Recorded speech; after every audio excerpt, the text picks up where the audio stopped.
Et mercredi, retour de l'alternance entre nuages, averses et éclaircies. Voici votre éphéméride. Très belle soirée.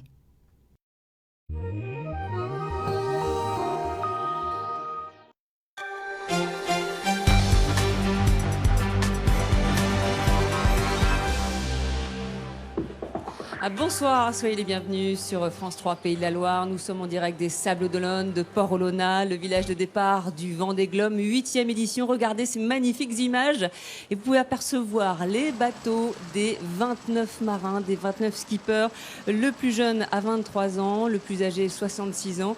Ces marins qui prendront demain le départ de cette 8e édition, ce 8e tour du monde à la voile, sans escale et sans assistance, un Everest des mers, a-t-on coutume de dire. Et pour assister au départ de ces 29 bateaux, demain à 13h02 précisément, on attend 300 000 personnes. Certaines d'entre elles étaient là aujourd'hui pour repérer, trouver le meilleur endroit pour saluer au plus près les skippers demain quand ils emprunteront le chenal avant la pleine mer, avant la grande aventure. Reportage de David Jouillat et de Jean-Marc Lallier. Après enquête, nous vous révélons le meilleur emplacement pour voir le départ du Vendée Globe, c'est chez Marc. Mais c'est pas très grand. Je vais vous dire que j'ai beaucoup cherché sur internet quelque chose à louer dans le secteur et quand j'ai vu l'emplacement, j'ai dit c'est là. Voilà. Parce qu'il y a le chenal, il y a la mer, il y a la chaume que j'adore et à partir de ce moment-là, c'était là l'emplacement.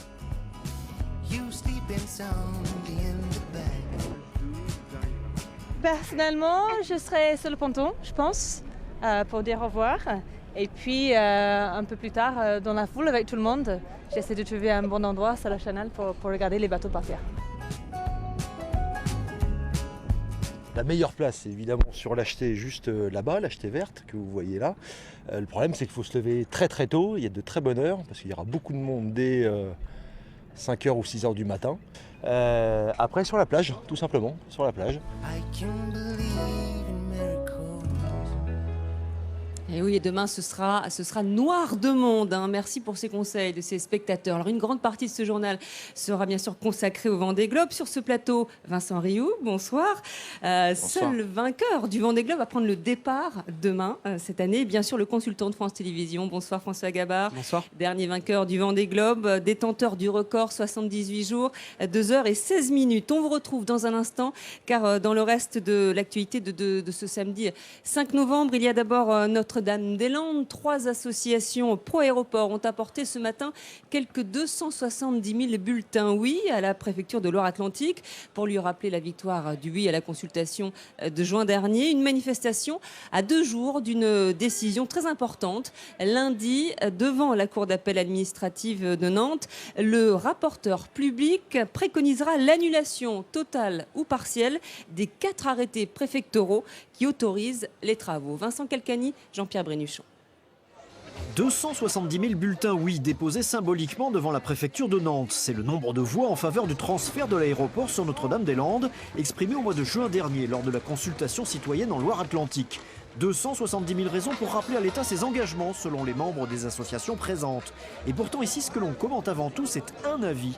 Cet avis, il émane du rapporteur public auprès de la Cour administrative d'appel. En clair, un juge doit préconiser lundi l'annulation de 4 arrêtés préfectoraux autorisant les travaux. Les pro-aéroports encaissent le coup, mais relativisent. Il y a un certain nombre d'arrêtés préfectoraux qui sont validés et d'autres sur lesquels il y a des points d'interrogation.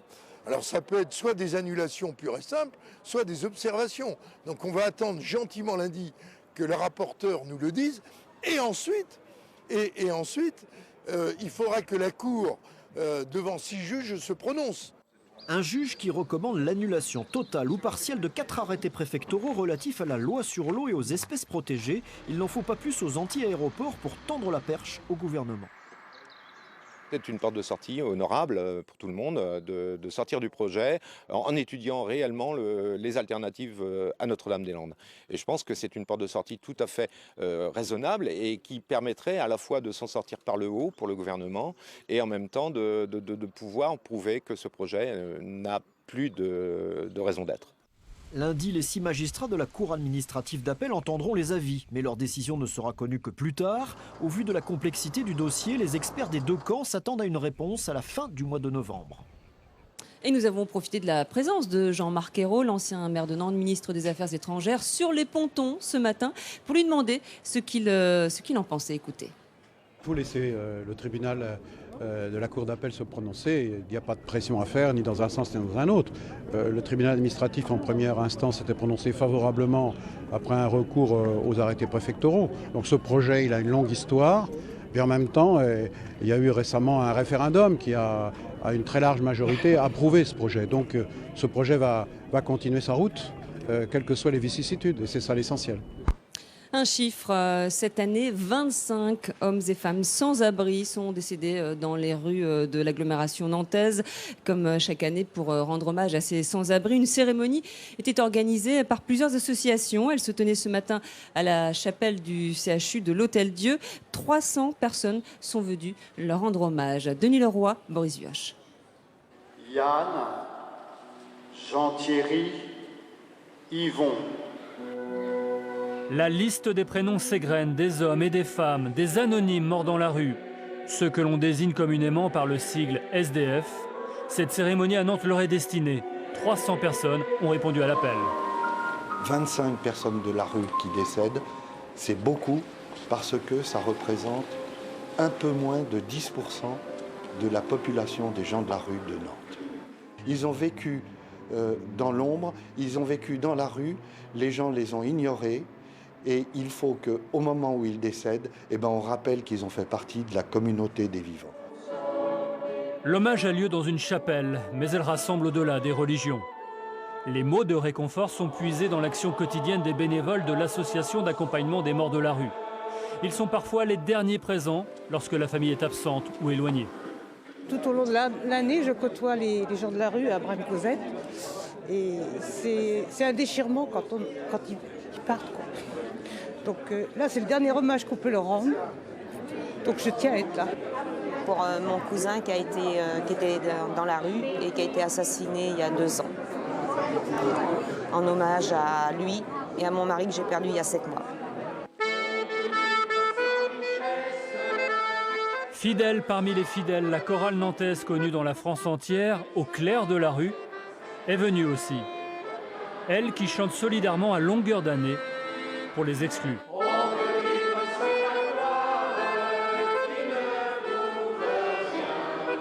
Voilà ce qui faisait l'actualité en Pays de la Loire aujourd'hui, bien sûr, en dehors du Vendée Globe. Nous sommes donc à moins de 18 heures du départ de cette 8e édition et on peut dire que la météo, a priori, semble être avec les skippers. Ils étaient tous réunis ce matin pour un dernier point météo et ce sera un vent de nord-nord-ouest de 15 à 20 nœuds qui devrait vite envoyer la flotte vers le sud. On peut imaginer les premiers concurrents au Cap Finistère dès lundi. Vincent Rioux, vous y étiez ce matin à ce point météo. C'est exceptionnel cette météo. Disons que ouais, c'est beaucoup de plaisir de retrouver des belles conditions pour un départ de Vendée Globe après un départ de Vendée Globe en 2008 qui avait été très agité et en 2012 qui n'avait pas été fort confortable pour les spectateurs. Donc non, on est tous ravis de voir que cette année le spectacle va être après ces 3 semaines au Sable d'Olonne, complet jusqu'au départ de tous les bateaux dimanche après-midi. Alors Vincent Rioux, vainqueur du Vendée Globe en 2004-2005, 4e participation cette année. Vous êtes le seul vainqueur à prendre le départ, mais vous partez sans foil. Vous savez, ces appendices latéraux en carbone, en titane, qui permettent de soulever le bateau et de gagner en vitesse, environ 20%. Ça devrait aller très vite. Demain, est-ce que ça va vous handicaper de ne pas avoir de foil ? Ouais, je pense pas au départ. Quelques heures après le départ et pendant une dizaine d'heures, ça va m'handicaper un peu, mais c'est le jeu. Voilà. Pour la première fois sur ce Vendée Globe, on va avoir 2 flottes qui sont typées différemment avec des performances dans des secteurs qui sont différents. Et voilà, on le sait tous, chacun a fait ses choix, tout le monde a fait le pari de son option. Maintenant, réponse dans 2 mois et demi, ici même au Sable d'Olonne. Ils sont 7 à ne pas avoir de foil. François Gabard, qu'est-ce que vous en pensez par rapport à cette météo ? Ça devrait quand même les avantager, ces bateaux-là ? Ouais, alors c'est vrai que c'est une météo qui est assez exceptionnelle pour partir très très vite, pour aller très vite jusqu'au poteau noir. Les foils vont en effet, comme le disait Vincent, vont aller très vite la première nuit. Au départ, pas forcément. Et puis après, le long du Portugal, ils seront portants, donc ce ne sera pas forcément un gros avantage. Il faut juste que cette première nuit-là, les foils n'aillent pas trop vite pour que Vincent puisse être dans la course à ce moment-là. Alors, on va faire un peu plus connaissance avec vous, Vincent Rioux. 4e participation d'affilée. Votre portrait signé Stéphanie Pagrimaud. Mille après mille, Vincent Rioux a su s'imposer dans le milieu de la course au large. Rigoureux et stable, le marin arbore les couleurs du même sponsor depuis près de 15 ans et a plus d'une corde à son arc. Celui qui a été le préparateur de Michel Desjoyaux est un technicien hors pair. Alors quand les innovations technologiques vont bon train, le skipper analyse leur intérêt avant de prendre le train en marche. Pour cette 8e édition du Vendée Globe, Vincent Rioux a décidé de ne pas ajouter de foil à sa coque de 2009, un choix réfléchi. Entre garder cet acquis qui était du sûr et prendre le risque d'aller tout réapprendre avec un bateau différent, avec un fonctionnement de bateau différent, ben voilà, on a fait ce choix qui est quelque part un petit peu le choix de la sagesse, même si aujourd'hui on prend des risques parce que dans les prétendants à la victoire, on est quasiment les seuls à être restés sans foil. Après ses déboires en 2008 et 2012, Vincent Rioux a toujours envie. Le vainqueur du Vendée Globe 2004-2005 a même probablement un rêve, celui de rejoindre Michel Desjoyaux au pinacle des doubles vainqueurs. Et oui, Michel Desjoyaux, seul concurrent à avoir gagné 2 fois le Vendée Globe. Vincent Rioux, on dit de vous, c'est Radio Ponton qui le dit, que vous êtes en harmonie avec votre bateau. Vous êtes sans doute celui qui est le plus en harmonie avec votre bateau. Bon, en harmonie, je sais pas, mais c'est vrai que ça fait longtemps que je navigue avec, je le connais bien. Enfin, déjà il y a 4 ans, le Vendée Globe m'a pas beaucoup réussi, mais je l'avais préparé aux côtés de François à Port-la-Forêt. J'en avais déjà une bonne maîtrise de ces engins-là, et c'est vrai que 3 saisons de plus, ça fait qu'augmenter ce niveau de maîtrise. Et aujourd'hui, je suis très fluide sur ce bateau-là, et j'en suis ravi parce que c'est le résultat de beaucoup de boulot. Et voilà, je pense que c'est certainement, j'espère, un de mes atouts pour ce Vendée Globe. François Gabard, vous le connaissez bien. Dit peut-être pas parce qu'il n'ose pas, mais je pense que c'est un des meilleurs techniciens de toute la flotte. C'est ce qu'il se dit, Il faut bien connaître les bateaux et la technique des bateaux, et je pense que Vincent est celui qui le connaît mieux. Je pense, comme on le dit, il a préparé le bateau de Michel Desjoyaux il y a un peu plus de 15 ans, et c'est un de ceux qui est capable, je pense, de bricoler, de réparer, de optimiser son bateau en cours de Vendée Globe, et évidemment c'est quelque chose de très important pour jouer la victoire. Et vous n'avez pas un bateau neuf, vous n'avez pas un gros budget non plus.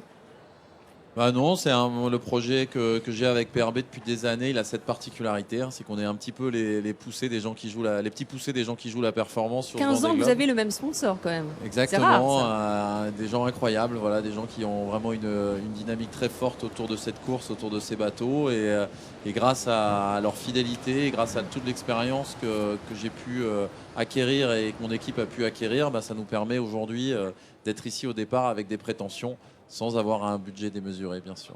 Alors, en combien de temps sera couru ce 8e Vendée Globe? On peut imaginer si les foils tiennent leurs promesses, sans doute moins de 78 jours, on verra bien.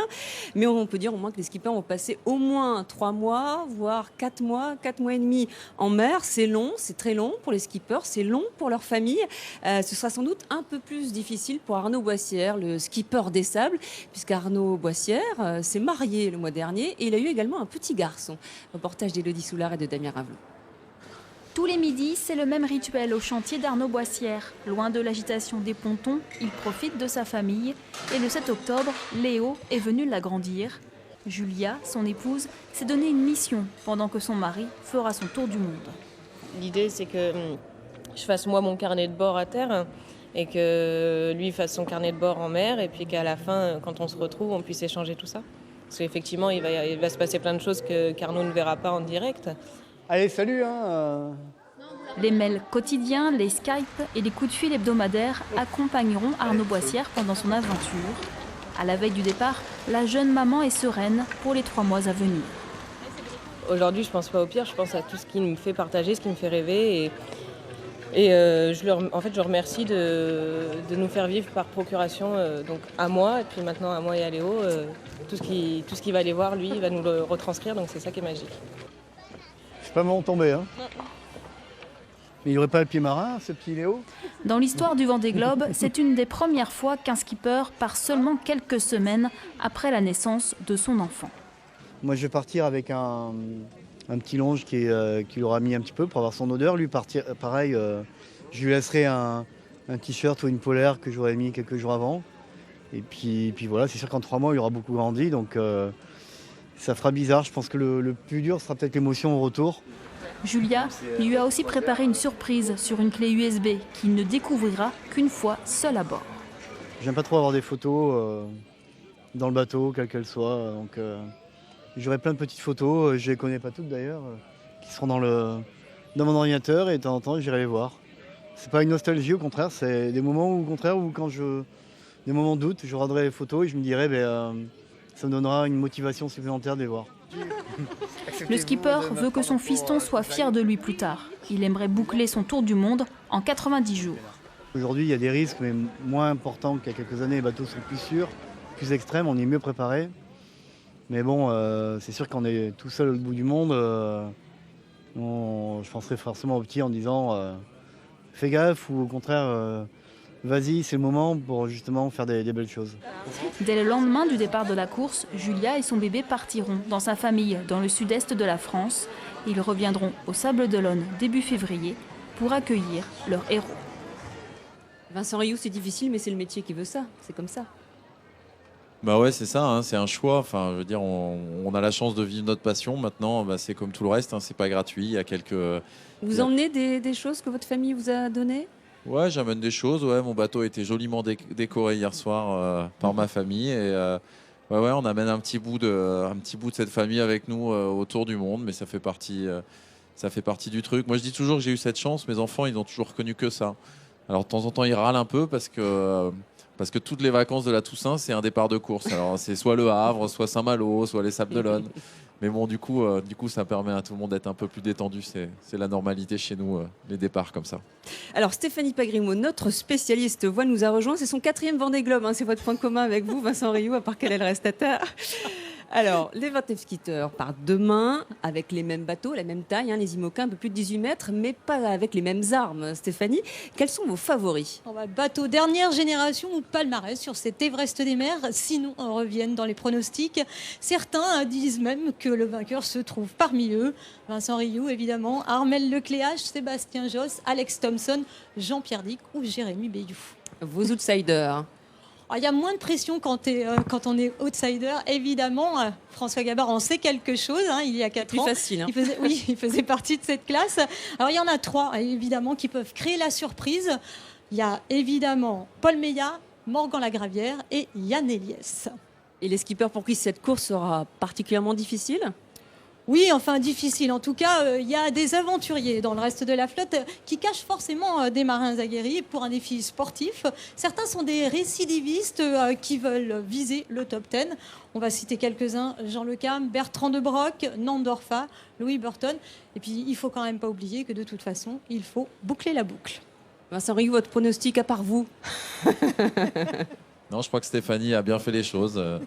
Non, je suis assez d'accord avec elle. Moi, j'aurais peut-être basculé Yann Eliès comme dans la première catégorie, mais bon. Ouais, je pense dans les outsiders. Enfin, moi, j'ai déjà donné. J'avais un trio de favoris qui, je pense, a un petit peu d'avance. Il y a Vincent sur PRB, il y a pour moi Armel sur Bank Pop et Sébastien sur Gitana.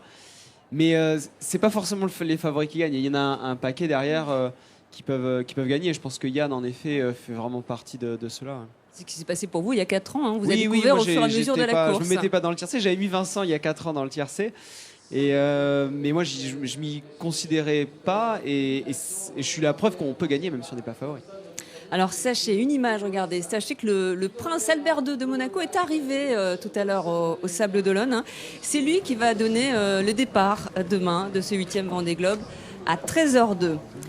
Mais avant, il y aura la descente du chenal. Le premier à descendre, ce sera Didac Costa à 8h50, l'Espagnol. Et le dernier, ce sera vous, Vincent Rioux, à 10h42. Est-ce que c'est bien de fermer la marche ?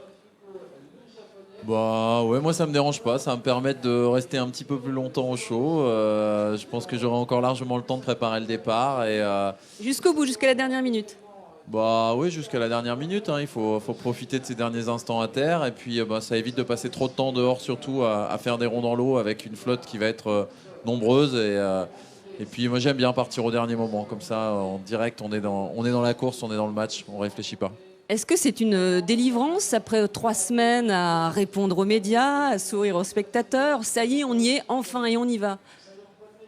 Ouais, je pense. À un moment donné, c'est vrai que on est très très sollicité pendant toute cette période-là. On est concentré sur la course. On a envie d'y aller. À un moment donné, ça voilà, ça déborde, on a fait tout le boulot et je pense que Vincent va commencer à être dans cet esprit de dire voilà, il faut y aller et on est parti. Alors 29 skippers et 10 nationalités sur ce 8e Vendée Globe, 20 Français, 9 étrangers. Et c'est le monde entier qui a les yeux tournés vers les Sables d'Olonne. Élodie Soulard et Damien Rovelo ont suivi les journalistes étrangers qui arpentent les pontons.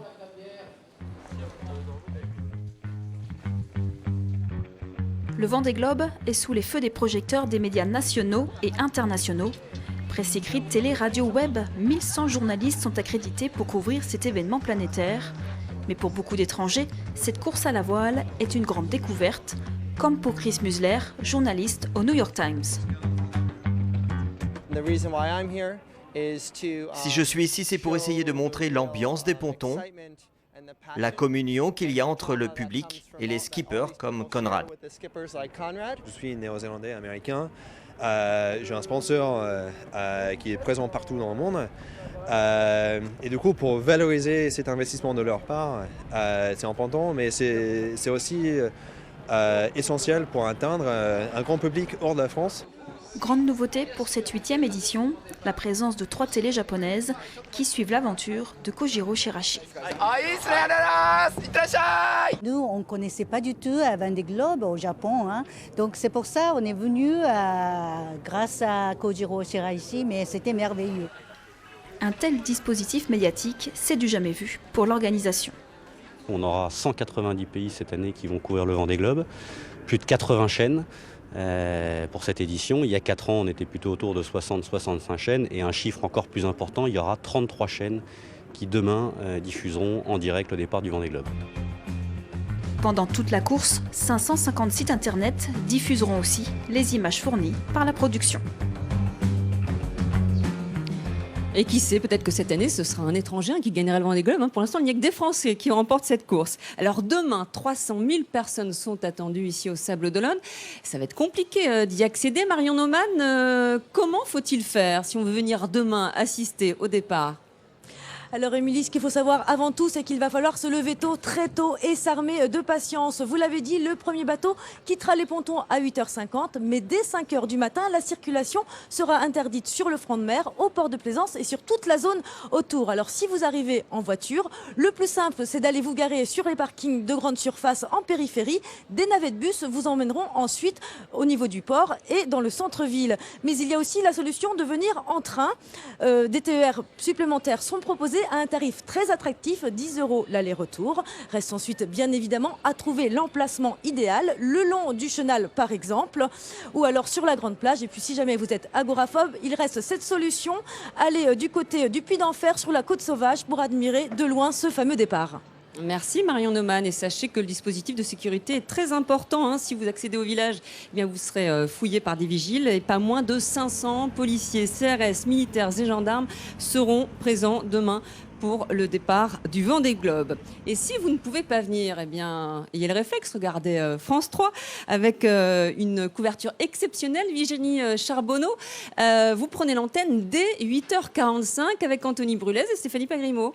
Effectivement, on vous retrouvera en direct à 8h45 avec Anthony, mais aussi toutes nos équipes sur nos différents supports. Ce sera à la fois sur Internet, sur les réseaux sociaux, sur la chaîne France Info, sur nos antennes régionales, sur le national aussi. À partir de 8h45, pourquoi ? Eh bien parce que ce sera pile 5 minutes avant le départ du tout premier bateau. Vous l'avez dit, ce sera à 8h50 avec l'Espagnol Dida Costa. Ensuite, vont s'enchaîner ici les 28 autres skippers. Un véritable ballet de bateaux avec des départs toutes les 4 minutes. Et puis on vous donne rendez-vous aussi bien sûr pour le grand départ. Anthony, ce sera à partir de 13h02, très exactement. On vous retrouvera quelques minutes avant sur notre antenne nationale. Oui, on sera partout, sur l'eau, dans les airs, sur la terre ferme. Alors sur l'eau avec le bateau que vous voyez derrière nous, celui de Jean Le Cam, on sera à bord. On sera également dans les airs avec une caméra embarquée du côté d'un des 6 hélicos qui vont faire le départ du Vendée Globe. Et puis nous serons effectivement sur terre au milieu de la foule et puis sur les pontons pour les dernières embrassades entre la famille et les skippers. Et bien sûr, n'oubliez pas 8h45 et bien sûr notre site internet pour tout savoir sur ce Vendée Globe. Rapidement, Vincent Rioux, qu'allez-vous faire ce soir ? Rapidement, dîner en famille. Un petit peu de météo et dodo, rapidement, parce que demain, il va falloir être en forme. Merci beaucoup, très bonne soirée et à demain, 8h45.